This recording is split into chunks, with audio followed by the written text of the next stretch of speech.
Assalamualaikum warahmatullahi wabarakatuh. Perkenalkan nama saya Nurhazizah, BP 20 10 54 10 11, Program Studi Ekonomi Universitas Andalas Kampus 2 Payakumbuh. Baiklah, pada kesempatan kali ini saya akan menyampaikan hasil penelitian mengenai analisis faktor-faktor yang mempengaruhi tingkat pengangguran di Provinsi Sumatera Barat periode tahun 2000 sampai tahun 2021. Latar belakang. Indonesia merupakan negara berkembang serta termasuk salah satu negara yang memiliki jumlah penduduk terbesar keempat di dunia. Berdasarkan data BPS tahun 2021, jumlah penduduk Indonesia sebanyak 272 juta jiwa. Banyaknya jumlah penduduk di Indonesia juga menimbulkan berbagai permasalahan yang terjadi. Salah satunya yaitu masalah pengangguran. Pengangguran adalah masalah kritis yang harus diselesaikan dalam suatu perekonomian, baik di negara maju maupun negara berkembang. Masalah pengangguran ini penting dimasukkan ke dalam perencanaan pembangunan. Meningkatnya jumlah pengangguran disebabkan karena menurunnya persentase pertumbuhan ekonomi. Penurunan persentase pertumbuhan ekonomi tentunya akan berdampak terhadap penurunan penyerapan tenaga kerja. Jika tenaga kerja tidak diserap dengan baik, maka hal ini akan menimbulkan permasalahan pengangguran.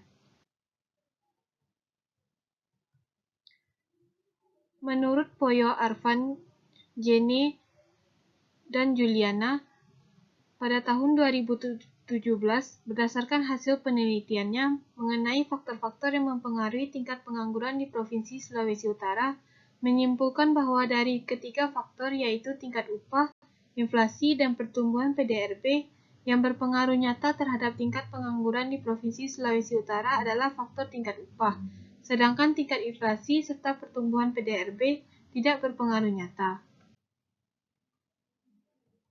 Rumusan masalah pada penelitian ini yang pertama yaitu bagaimana pengaruh inflasi terhadap pengangguran di Kota Payakumbuh pada periode tahun 2000 sampai 2021.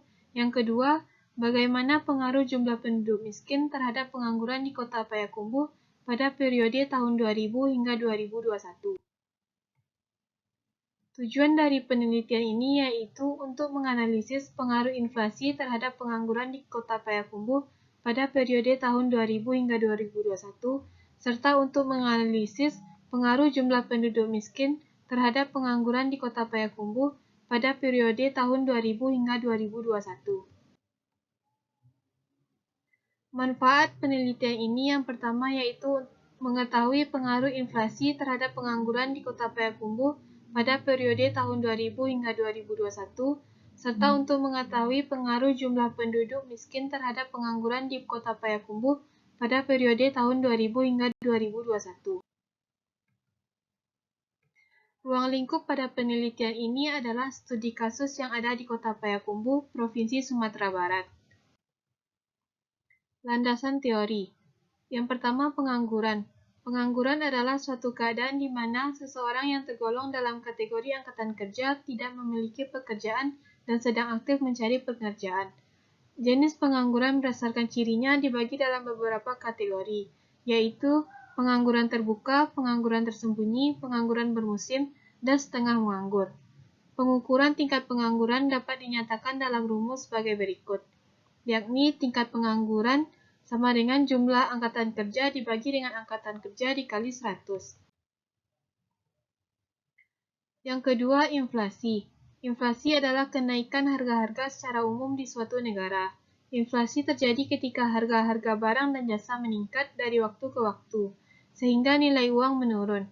Inflasi dapat terjadi karena adanya permintaan yang lebih besar terhadap barang dan jasa daripada pasokan yang tersedia, sehingga menyebabkan harga-harga naik. Adapun jenis-jenis inflasi yang pertama, inflasi tingkat harga, struktural, kebijakan, geografis, dan inflasi impor. Dampak dari adanya inflasi yang pertama menurunkan daya beli masyarakat, merugikan bagi pinjaman, merusak struktur ekonomi, menyebabkan ketidakpastian, serta menurunkan kesejahteraan masyarakat. Yang ketiga adalah kemiskinan. Kemiskinan secara umum merupakan kondisi ketidakmampuan seseorang secara ekonomi untuk dapat memenuhi standar hidup rata-rata masyarakat di suatu daerah. Kondisi ketidakmampuan untuk memenuhi kebutuhan tersebut ditandai oleh rendahnya kemampuan pendapatan seseorang untuk dapat memenuhi kebutuhan-kebutuhan pokok seperti sandang, pangan, dan papan. Adapun jenis-jenis kemiskinan yang pertama absolut, kedua relatif, ketiga kultural, dan keempat kemiskinan struktural. Faktor penyebab kemiskinan antara lain laju pertumbuhan penduduk yang tinggi, masyarakat pengangguran meningkat, pendidikan yang rendah, terjadinya bencana alam, serta distribusi pendapatan yang tidak merata. Adapun kerangka konseptual pada penelitian ini dapat dilihat pada gambar berikut, di mana pengangguran atau Y, inflasi X1, jumlah penduduk miskin X2.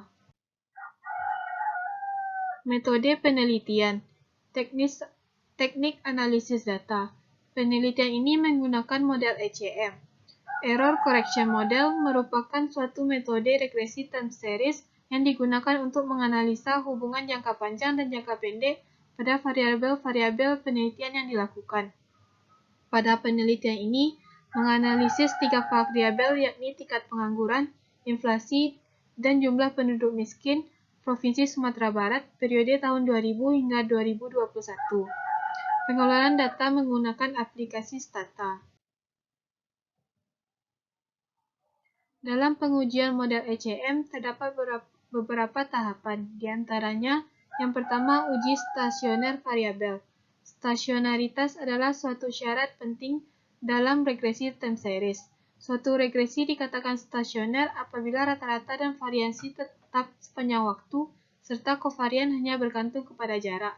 Apabila dalam melakukan pengujian stasioner terdapat 2 atau lebih variabel yang tidak stasioner pada level, maka perlu dilakukan pengujian stasioner diverse difference. Hipotesis uji stasioner ADF atau Augmented Diffuller.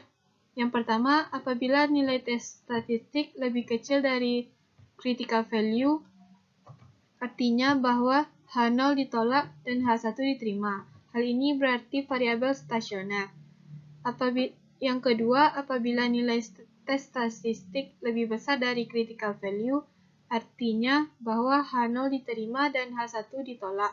Hal ini berarti variabel tidak stasioner. Yang kedua, uji kointegrasi. Uji kointegrasi merupakan 2 atau lebih variabel yang memiliki hubungan jangka panjang. Jika variabel menunjukkan terdapatnya kointegrasi, maka hal ini terjadi hubungan variabel dalam jangka waktu panjang. Hipotesis yang pertama, apabila nilai tes statistik lebih besar dari critical value 1%, maka hal ini menunjukkan bahwa terdapatnya vektor kointegrasi. Variabel saling berkointegrasi. Yang kedua, apabila nilai tes statistik lebih kecil dari critical value 1%, maka hal ini menunjukkan bahwa tidak ada vektor kointegrasi. Variabel tidak berkointegrasi. Yang ketiga, uji Error Correction Model atau ECM. ECM merupakan suatu metode regresi time series yang digunakan untuk menganalisa hubungan jangka panjang dan jangka pendek pada variabel-variabel penelitian yang dilakukan. Dan yang keempat, Johansen Test for Cointegration. Johansen Test mengatasi kekurangan dari model Engel-Granger. Kelebihan dari Johansen hanya terdapat satu langkah dan bisa lebih dari satu vektor kointegrasi. Hipotesis yang pertama, apabila tes statistik lebih kecil dari nilai kritis sehingga H0 tidak ditolak. Dan yang kedua, apabila tes statistik lebih besar dari nilai kritis sehingga H0 ditolak. Hasil dan pembahasan. Yang pertama, uji stasioner variabel. Yang A, uji stasioner pada semua variabel di level. Untuk yang pertama, tingkat pengangguran. Tingkat pengangguran menunjukkan stasioner pada level di mana nilai probability-nya kecil dari 0,05. Variabel tingkat pengangguran dalam uji stasioner pada level menunjukkan bahwa nilai tes statistik lebih kecil dari critical value 1%, yaitu min 4,680 lebih kecil dari min 3 0,750, artinya bahwa H0 ditolak dan H1 diterima. Yang kedua, inflasi. Inflasi menunjukkan stasioner pada level di mana nilai probabilitinya kecil dari kecil dari 0,05. Variabel inflasi dalam uji stasioner pada level menunjukkan bahwa nilai tes statistik lebih kecil dari critical value 1%, yaitu min 4,277 lebih kecil dari min 3,750, artinya bahwa H0 ditolak dan H1 diterima. Hal ini berarti variabel inflasi stasioner.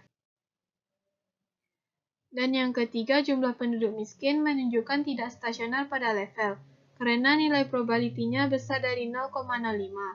Variabel jumlah penduduk miskin dalam uji stasioner pada level menunjukkan bahwa nilai tes statistik lebih besar dari critical value, yaitu min 1,162 lebih besar dari min 3,750, artinya bahwa H0 diterima dan H1 ditolak. Hal ini berarti variabel jumlah penduduk miskin tidak stasioner. Terdapat satu variabel yang tidak stasioner, maka dilakukan pengujian stasioner di first difference. Untuk pengujian first difference, yang pertama tingkat pengangguran, menunjukkan pada first difference di mana nilai probabilitinya kecil dari 0,05.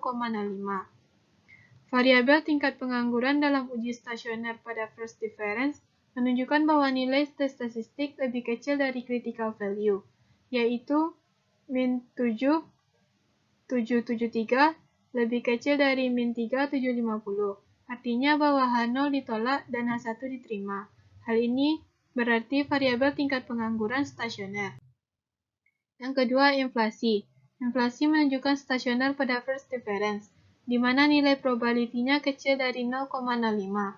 Variabel inflasi dalam uji stasioner pada first difference menunjukkan bahwa nilai tes statistik lebih kecil dari critical value, yaitu min 9,043 kecil dari min 3,750, artinya bahwa H0 ditolak dan H1 diterima. Hal ini berarti inflasi menunjukkan stasioner. Yang ketiga, jumlah penduduk miskin menunjukkan stasioner pada first difference, di mana nilai probabilitinya kecil dari 0,05. Variabel jumlah penduduk miskin dalam uji stasioner pada first difference menunjukkan bahwa nilai tes statistik lebih kecil dari critical value, yaitu min 5,802 kecil dari min 3,750. Artinya bahwa H0 ditolak dan H1 diterima. Hal ini berarti variabel jumlah penduduk miskin stasioner. Dapat dikatakan bahwa semua variabel menunjukkan stasioner pada first difference. Yang kedua, uji regresi kointegrasi. Nilai tes statistik yaitu min 5,209 lebih besar dari critical value yaitu 5,051, menunjukkan bahwa vektor kointegrasi. Variabel tingkat pengangguran, inflasi, dan jumlah penduduk miskin berkointegrasi. Melihat hubungan tiap variabel pada regresi jangka panjang, yakni yang pertama, nilai probability variabel inflasi sebesar 0,473, artinya variabel inflasi lebih besar dari tingkat alfa 0,05, menunjukkan bahwa variabel inflasi tidak memiliki pengaruh jangka panjang terhadap variabel tingkat pengangguran. Yang kedua, nilai probability variabel jumlah penduduk miskin sebesar 0,442, artinya variabel jumlah penduduk miskin lebih besar dari tingkat alfa, 0,05, menunjukkan bahwa variabel jumlah penduduk miskin tidak memiliki pengaruh jangka panjang terhadap variabel tingkat pengangguran. Uji yang ketiga yaitu error correction model. Koefisien dari Engel-Granger residual pada umumnya negatif. Agresif dengan nilai koefisien yaitu sebesar min 1,069. Hal ini menunjukkan bahwa kecepatan dari error correction model untuk mengoreksi perilaku dari tiap-tiap variabel dalam jangka pendek, yakni sebesar min 1,6%. Besarnya nilai koefisien adalah bernilai negatif sebesar min 1,069, serta probabilitinya signifikan, yaitu sebesar 0,00. Untuk itu, model pengujian ECM telah dikatakan valid. Melihat hubungan tiap variabel pada regresi jangka pendek, yakni yang pertama nilai probability. Variabel inflasi sebesar 0,181. Artinya variabel inflasi lebih besar dari tingkat alfa 0,05, menunjukkan bahwa variabel inflasi secara jangka pendek tidak saling berpengaruh. Yang kedua, nilai probability variabel jumlah penduduk miskin sebesar 0,433. Artinya, variabel jumlah penduduk miskin lebih besar dari tingkat alfa 0,05, menunjukkan bahwa variabel jumlah penduduk miskin secara jangka pendek tidak saling berpengaruh. Dan yang terakhir, uji Johansen Test for Cointegration. Pada rank 0, threshold statistik sebesar 19,4 lebih kecil dari nilai kritis, yakni 29,6, sehingga H0 terdapat adanya vektor kointegrasi tidak ditolak.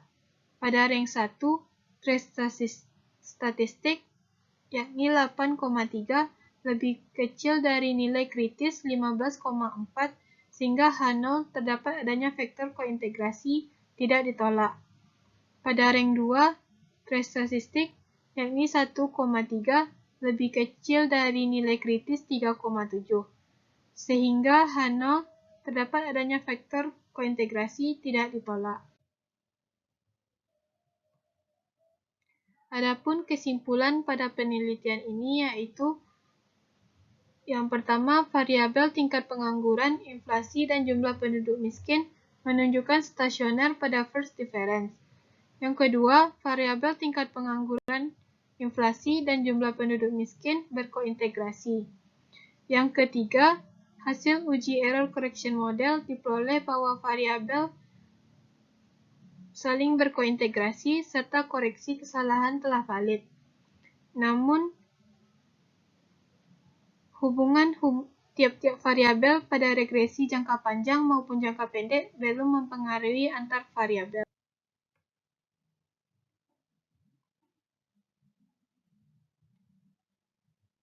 Berdasarkan penelitian yang telah dilakukan, maka peneliti dapat memberikan saran sebagai berikut. Yang pertama, bagi pemerintah Provinsi Sumatera Barat, diharapkan dapat memperluas lapangan kerja, sehingga jumlah penduduk miskin yang ada di Sumatera Barat dapat berkurang. Yang kedua, penelitian ini belum komprehensif, karena masih menggunakan dua variabel, yakni inflasi dan jumlah penduduk miskin, dalam mengkaji faktor yang mempengaruhi pengangguran. Maka dari itu, untuk penelitian berikutnya, dapat menambah variabel seperti pertumbuhan ekonomi, upah, pendidikan, serta indeks pembangunan manusia yang mempengaruhi pengangguran.